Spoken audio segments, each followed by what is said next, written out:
जय श्री राम दोस्तों। वीकेजी ब्लॉग में आपका स्वागत है। आज मैं आपको अपनी एक आप बीती स्टोरी सुनाने जा रहा हूँ, जो कि एक हॉन्टेड स्टोरी है और 100% सही है। इसमें कोई झूठ नहीं। आज से करीब 6-7 साल पहले मेरे साथ ये हादसा हुआ था। तो हुआ क्या था कि मेरे दो बच्चे हैं, एक लड़का लड़की।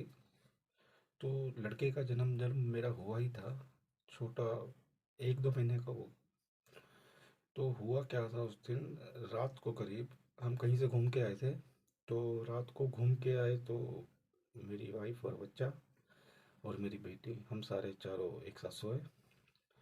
अब जब घूम के जब रात को जब हम आए हैं वहाँ से, तो हुआ क्या कि रात को करीब 2-2:30 बजे, 2-2:30 बजे मुझे कुछ न आवाज़ें आने लगी, जैसे हूँ हूँ हूँ, ऐसे बहुत ही अजीब सी आवाज़ें आने लगी मुझे। तो मुझे लगा कि पता नहीं, शायद बाहर से किसी की आवाज़ आ रही होगी। लेकिन बाहर से किसी की आवाज़ नहीं थी। वो एक्चुअली मेरा जो बच्चा था, 1-1.5 महीने का होगा। तो वो क्या कर रहा था, वो अपनी माँ के साथ लेटा हुआ था, लेकिन उल्टा लेटा हुआ था। उल्टा लेट के वो हूँ करे जा रहा था, बहुत ही भयानक आवाज़ में। मैं बता नहीं सकता कितनी भयानक आवाज़ थी। अब मुझे नहीं पता, कभी ऐसा कभी हुआ नहीं हमारे साथ। तो मुझे लगा कि ऐसी ही कोई स्टोरी, मतलब कोई कोई आवाज़ आ रही होगी। लेकिन जब आवाज़ बहुत ज़्यादा बढ़ गई, तब मैंने देखा उसको। तब मुझे लगा कि मेरे आसपास से आवाज़ आ रही है। अब मैंने, जो अपना बेटा था, मैंने उसकी तरफ देखा, वो उल्टा पड़ा हुआ था। अब उल्टा पड़ा हुआ था तो देखा जाए तो उल्टा पड़ा हुआ है, तो उसके मतलब मुझे ही बड़ा अजीब सा लगा कि पता नहीं कैसे उल्टा पड़ा हुआ है, बड़ी अजीब सी आवाज़ें आ रही हैं। लेकिन फिर जब मैंने उसको सीधा करा, सीधा करके जब मैंने उसको देखा, तो उसकी ये दोनों आँखें, जो बीच का जो हिस्सा है, ये एकदम यहाँ यहाँ पर था। तो मुझे लगा कि ऐसे ही कुछ हुआ होगा। लेकिन देख कर चंपा तो हुआ कि इसकी आंखों में ये क्या हो रखा है और ये आवाज़ें कैसे निकाल रहा है। अब मैंने इसकी माँ को उठाया। अब इसकी माँ तो देख के हैरान होगी कि इसकी आंखें एकदम बीच में, मतलब साइडों में आ गई हैं, और एकदम बड़ी अजीब सी आवाज़ निकाल रहा था, और एकदम जैसे शरीर टाइट हो जाता, ऐसे एकदम टाइट शरीर था। अब मुझे तो खैर इतना डर नहीं लगा, लेकिन मेरी बीवी को बहुत लगा। अब मेरी बीवी कह रही है कि चलो डॉक्टर के पास चलो। अब रात के 2-2:30 बजे डॉक्टर, एक फ़ोन नंबर था हमारे पास डॉक्टर का, हमने फ़ोन करा तो हम डॉक्टर के पास गए। अब 2-2:30 बजे जब डॉक्टर के पास हम पहुँचे, तो डॉक्टर ने बोला कि नॉर्मल प्रॉब्लम है, कुछ हो गया होगा, मैं दवाई दे देता हूँ, ठीक हो जाएगा। और बच्चा 5-10 मिनट बाद ठीक भी हो गया था। तो आवाज़ें बंद हो गई थी उसकी। तो डॉक्टर ने बोला ठीक है, सुबह दिखाना हमारे को आके। अब जब हम, जैसे ही मैं अपने घर की सीढ़ियों पे पैर रखा मैंने, उस बच्चे में, मेरे बच्चे में वही दिक्कत आना स्टार्ट हो गई। हाथ पैर टेढ़े हो गए और आंखें एकदम, जो ब्लैक हिस्सा होता है एकदम बीच में आ गया, साइडों में आ गया, ऐसे कर रहा था आँखों से। अब डर तो है, लगता है। अब रात के करीब 3-3:30 बज गए होंगे। तब जैसे घर पहुँचे तो वो फिर से ऐसा हो गया। अब डॉक्टर के पास गए तब ठीक, जैसे घर आए तो कुछ प्रॉब्लम। अब जैसे घर आए तो लड़का वही उस तरह से करने लग गया हो, बड़ी अजीब सी डरावनी आवाज़ निकालने लग गया। अब मुझे लगा कि, मुझे कुछ डाउट हो गया कि कुछ ऊपरी चक्कर है। अब 3-3:30 बजे का है, कहाँ पर जाए। अब घर में बैठे बैठे 15-20 मिनट हो गए थे। फिर मेरे मन में पता नहीं क्या आया, मैंने इतना बोला कि मैं जानता हूँ तो कोई अला वला है, और तू मेरे बच्चे को छोड़, अगर तेरे को शरीर ही चाहिए तो मेरा ले ले। मुझे पता नहीं मैंने कहाँ से मेरे दिमाग में आया, मैंने बोल दिया। उसके बाद जो मेरे बदन में दर्द शुरू हुआ, मुझे ऐसे लगा कि जैसे किसी ने पत्थर रख दिया मेरे ऊपर, बहुत भारी पत्थर रख दिया। अब वो चीज़ मुझे है ना नीचे गिराई जा रही है, नीचे झुकाई जा रही है। अब मैं भी बहुत परेशान कि ये अचानक से मुझे क्या हो गया, और बच्चा मेरा ठीक हो गया। अब मेरी वाइफ बच्चे को लेके बैठ गई, लेकिन जब मेरी तरफ देखी तो अगर आपके क्या हो गया, मैं बोला शायद मैंने भी जो कुछ कहा है ना कि तू मेरे बच्चे को छोड़ मेरे ऊपर आ जा, वो गलत चीज़ मेरे ऊपर आ गई। फिर बच्चों को मैंने अलग रूम में भेजा। मैं बोला तुम अलग सो, मुझे कुछ प्रॉब्लम लग रही है। बैठा रहा मैं। फिर वो अकड़न, वो दर्द बहुत ज़्यादा ही भयानक था। और फिर मैं सिर्फ मैं हनुमान जी को मानता हूँ। मैं हनुमान जी का नाम लेके मैंने हनुमान चालीसा पढ़ी। एक दो बार पढ़ी होगी, वो अकड़न ख़त्म हो गई और सब कुछ ठीक हो गया। अब दिन आता अगले दिन का। अगले दिन जैसे ही 12 बजे, तभी मुझे प्रॉब्लम शुरू। मुझे ऐसा लगता कि जैसे मेरे ऊपर कोई बैठ गया हो, भारी भरकम आदमी, जैसे कोई 100 100 किलो के आसपास मान के चलो, ऐसा कोई मेरे ऊपर बैठ गया है। अब प्रॉब्लम मेरे साथ शुरू होगी वो रोज। अब एक दो दिन चली, 3 4 दिन चली, और हफ्ता भर तक रही। लेकिन मेरी हालत वीक हो गई उसमें, एकदम पतला हो गया मैं एक हफ्ते के अंदर ही। अब वो क्या चीज़ थी क्या नहीं थी हमें भी नहीं पता। अब फिर क्या हुआ, हमारे बड़े भैया जो हैं उन्होंने मुझे एक जगह लेके गए मौलवी के पास। तो उन्होंने मुझे चेक करा, कह रहा एक काम करो, एक धागा लाओ। अब फिर मेरे बड़े भैया धागा लाए, और उन्होंने बोला उसको सर से लेके पैर तक नापो। उन्होंने मुझे नापा, मेरे ख्याल से 5 फुट 5 इंच ऐसे कुछ मेरी हाइट है, तो उन्होंने मेरे को नाप लिया। उन्होंने बोला धागा ऐसे ही रखना, अब दोबारा नापो उसको। अब जब दोबारा नापा गया मुझे, तो इतना गैप आ गया, मतलब मेरी हाइट बढ़ गई।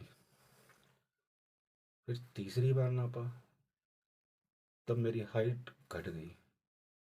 धागा उतना ही था, लेकिन वो मेरे सर के ऊपर से चला गया, जितना हाथ से नापा हुआ था, या फिर सर से नीचे आ गया। तीनों बार मेरी हाइट एकदम अलग बताई उसने। तब उस भगत जी जो थे, उन्होंने बताया कि जिस किसी के अंदर भूत प्रेत आता है, तो उसे नापा जाए। नाप के दोबारा नापोगे तो उसकी हाइट सेम नहीं आएगी, धागा छोटा बड़ा हो जाएगा। तब मुझे पता चला कि है कोई चीज़। तो 3 4 दिन और बीत गए, 5 7 दिन और ऊपर हो गए, 2 हफ्ते हो गए।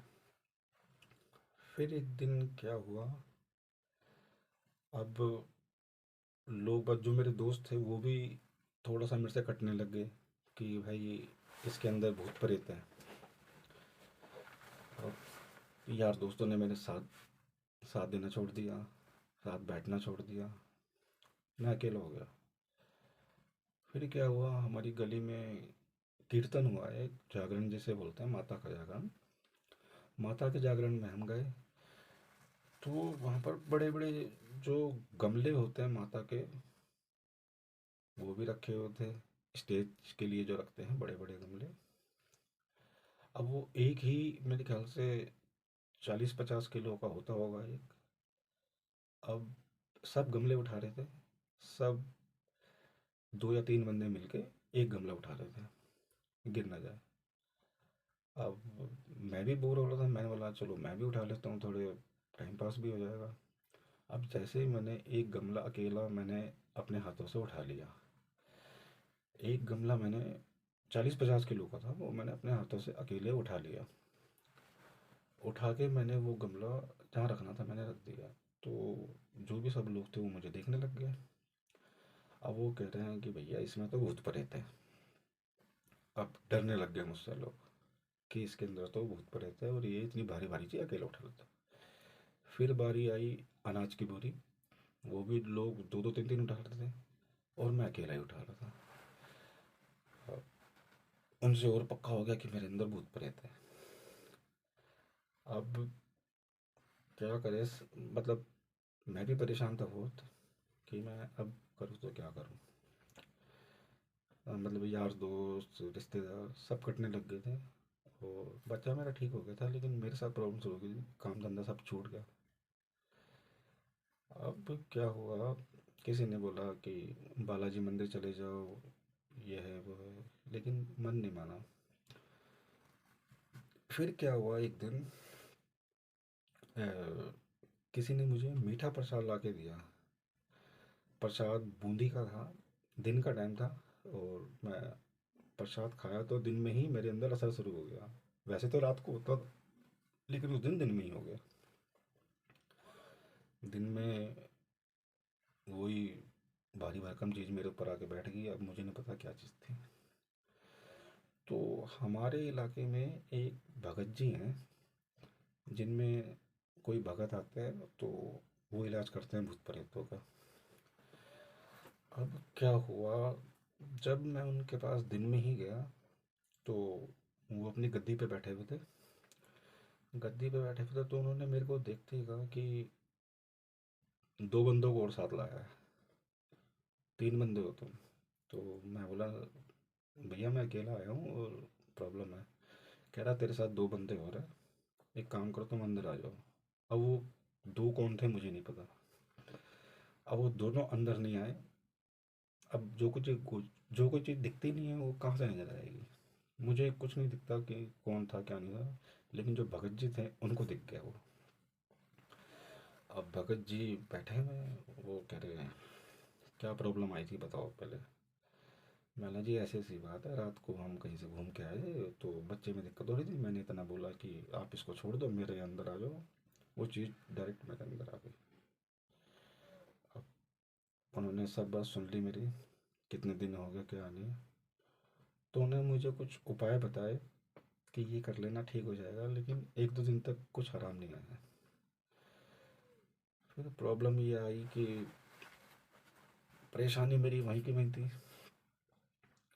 अब जो भगत जी थे वो कह रहे हैं कि जो चीज़ दिन में आ जाए वो बहुत गंदी होती है, रात में अगर कोई चीज़ आती है भूत प्रेत तो ठीक है नॉर्मल है, लेकिन अगर दिन में कोई चीज़ अगर तुम्हें तंग करती है तो वो गंदी है, कोई गंदी आत्मा है। तो